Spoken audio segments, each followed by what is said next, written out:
Yeah, David, this is an unfortunate development. Masai watched the end of the game from the tunnel outside the Raptors locker room on television. Once the game was over, he came down the tunnel and wanted to go on the court to celebrate with his team.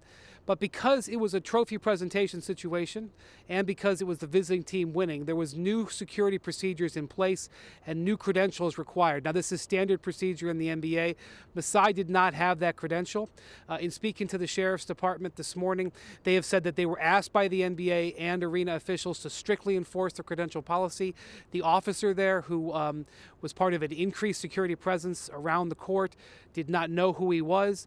And really the issue is the second contact. Masai and the officer made contact with the officer and then made a second contact with the officer where, according to the sheriff's sergeant, made contact with the deputy's face. So he is under investigation, and it's an unfortunate situation. I've reached out to the NBA and the Raptors. Both of them do not have a comment at this time, and they are doing further investigation. So disappointing situation there right before one of the big moments in Masai's career. Right. Sour note after such an uplifting season for that entire franchise. And the news comes out as we hear that the Wizards are preparing a massive offer for Ujiri, $10 million a year and a stake in the team. Can you see him leaving the Raptors after winning the championship there?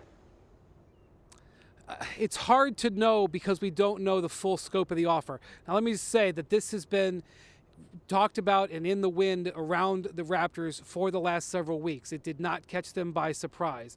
They know that Masai, who has 2 years left on his contract, was going to get a major offer.